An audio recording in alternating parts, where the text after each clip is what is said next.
Welcome to the Burton Ballers. Ain't got no time for no stallers, yeah.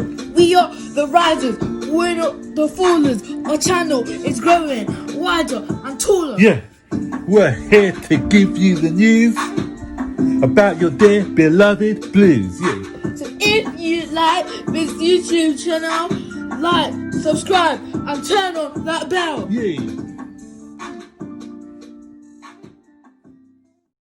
Hi guys, welcome to another edition of Burton Ballers. So this is our second upload for today, because we're going to do one on Kepa.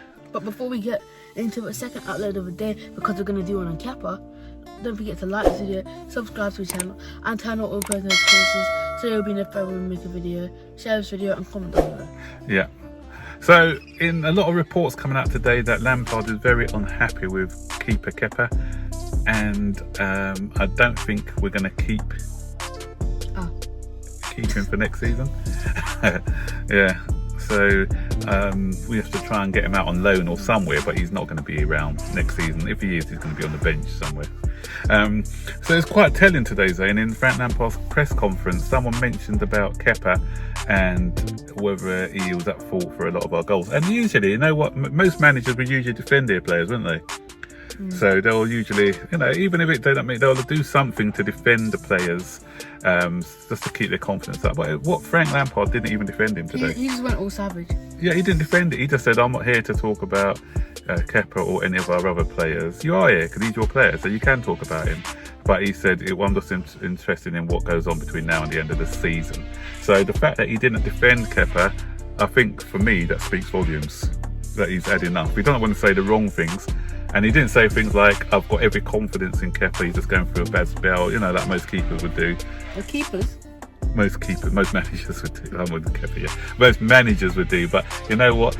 That's why I got you here, Zane, because you can correct me. I made a mistake in yesterday's video. I can't remember what it was. Spotted this mistake in yesterday's video because I didn't see. So I got Zane here, so when I make my little errors, then Zane's here to pick me up on it, so good. So... videos are useless around me. So sometimes you may say something in your video, because when you think, I haven't got a script in front of me, although I've got one here with some stats. So you're kind of, everything is from the head usually. So most times, you know, the auto cue for when it's done on TV, and even then they get it wrong sometimes when they've got an auto cue on there and they still make mistakes. So yeah, so bear with me, guys. You know what I'm talking about, don't you? Yeah, you do. Yeah. So I'm going to read off. If you haven't seen my Kepa video from my five talking points, you wasn't in it, were you?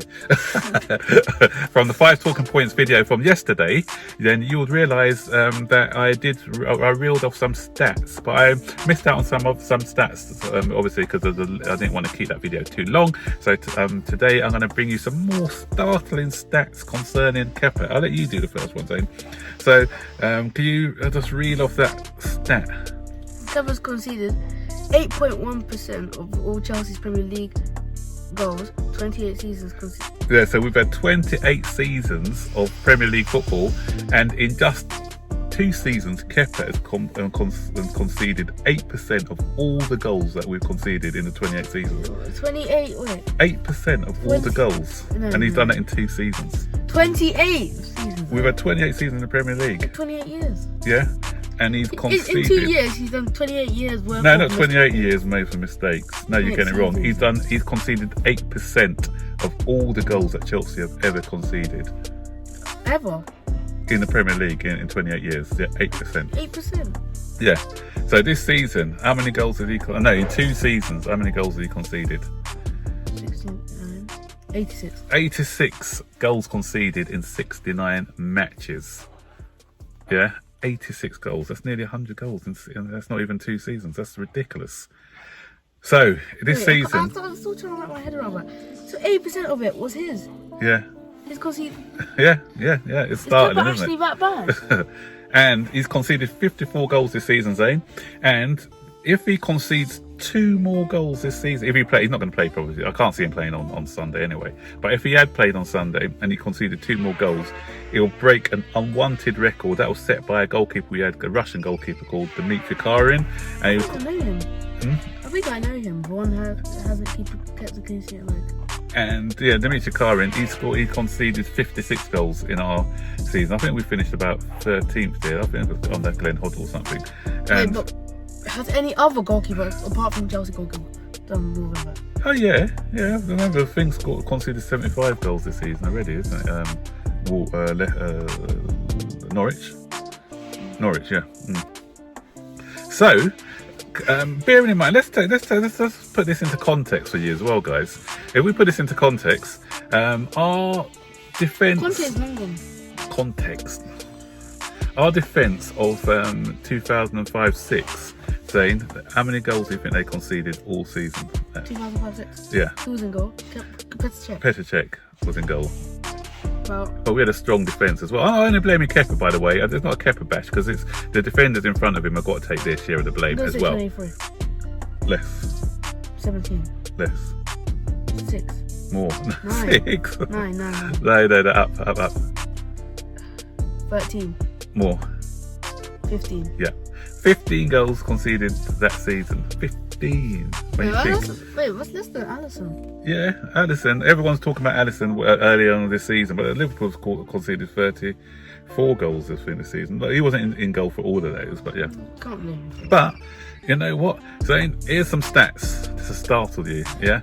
So if in that team who conceded 15 goals, yeah, the amount of goals that Kepa has conceded in 2 seasons, it would take that team 4.5 seasons to concede that amount of goals. So Kepa's actually bad. Yeah, not only Kepa and the defence. I'm saying I'm not. The whole backline. The backline, and for this season alone, where we've conceded obviously 54 goals, it will take that team, Petr Cech and that defence, 3.6 seasons to concede that amount of goals if they were going at the rate of only conceding 15 goals a season. 3.6 seasons.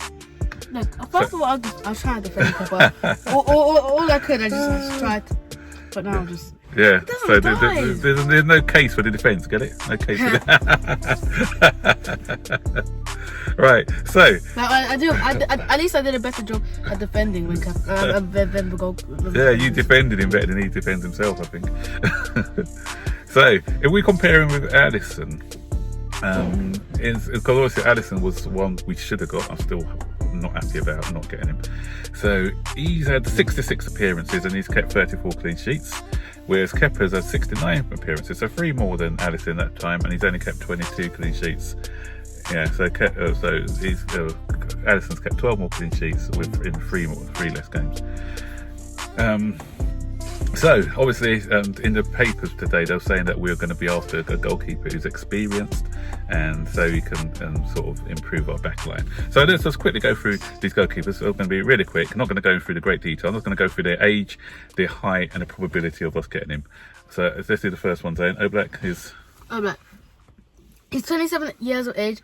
He's 6'2". Yeah, so that's the same height as Alisson, but you wouldn't think so. I mean, the same size as Kepa. I mean, Kepa's 6'2", and some people are using the excuse of Kepa's too short. But if you're short, you're agile enough, because I've seen Oblak make some brilliant saves. Even some of the saves that they say that Kepa had no chance of saving. I've seen Oblak save those ones. So you don't have to be the tallest, so you just have to be agile and have a good spring. Yeah, so getting him, I don't know, because obviously I heard that he's unhappy but at Atletico because he doesn't feel that ambitious enough. But the price tag, I think, is going to be too much. Jamie Carragher the other day actually said, saying, the thing, let's screw up these, hopefully.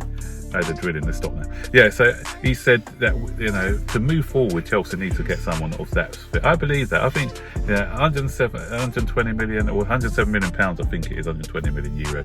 So I'd pay the money for him because he's going to be a guy who can take us forward and he can win things for us, and we'll make that money back up if we qualify for Champions League season in, season out, and if we finish in the top 2, even win the Premier League, then we're going to recoup a lot of that money anyway. But it all depends on how much our budget is, how much we've got to spend. So that's the only sticking point for me, the amount of money that is going to take to prize them away from Atletico. Pope's 28 years old, 6'3". Yeah, I like Pope. I think he's good at, sort of, especially because we're terrible at corners. He can command his area quite good. He's decent, a great shot stopper, good with his feet, quite vocal goalkeeper, England international, and we could probably get him for about 30 to 35 million from Burnley. But they may put a little premium on him because he plays. They know that we're badly in need for a goalkeeper, so they probably put him for 40 million, 45. I don't know. But yeah. So that's an option. Good option. I think probability is probably 50% maybe. Unana. No. He is 24 years old and 6'3". Yeah. To me, he seems the most viable. Maybe because he wants to come to Chelsea, so I'm going to do the window out because these drills are coming up, man. So he's for me, he's a viable option because he wants to come to Chelsea. We've had preliminary talks with his advisors apparently. He's relatively, I think the price quoted was under 30 million or just over 30 million euros. So the price fits into what our budget. So as I said, 6'3", good with his feet as well, good sweeper keeper, good reflex over, and he's quite confident in coming for the ball and in his own area, so he'll give our defence around him confidence. So so that's a good option for me. Henderson. So Jordan Henderson. Not Jordan. What did you say, Jordan? I'm joking. Okay. Henderson. And player of the year. Okay. Henderson, 23 years old, 6'2". Again, the same height, but again, these goalkeepers seem to have more presence than Kepa, don't they? He's had a fantastic season at Sheffield United. Henderson, great shot stopper, and he's made, because Sheffield United I think got a better defensive record than Liverpool and some others. They got a really good defensive record, and actually, before I go that, Pope's got the most clean sheets, 15 in the Premier League this season. I think Henderson has 13 or 12, so that's another thing. Henderson, I think it's because he's still on Manchester United's books. I don't think Manchester United are going to want to let him go. So that's the difficulty in getting them all out of Manchester United. The thing is, De Gea's a good goalkeeper, so one of them was going to be wasted. Yeah, although De Gea's going through a rough patch at the moment. But I don't think it's going to be difficult doing a deal with Manchester United. And also Dean is only 23, so he might be for the future. Yeah, and Kake, he stands in at 24, and he's 6'3". What about Ariola? Yeah. We'll go back to Ariola in a minute. Yeah, Kake, he plays in the Turkish league. He's apparently meant to be a good keeper. I don't know a lot about Kake, so I can't really. But people who who've seen him play, they said he's okay, but he's not at the level to be a number one at Chelsea. And I know my Greek friends don't like it anyway. Yeah, so I don't know with him. Yeah. Ariola, I like this boy. 27, 6'5". Yeah, 6'5", big, tall presence. So similar to the way that what's his name, 6'6", big nose boy, Chelsea Couture, yeah. He's quite imposing figure. He could command the area, and he's bought a house in London. I spoke about him the other day. He wants to come.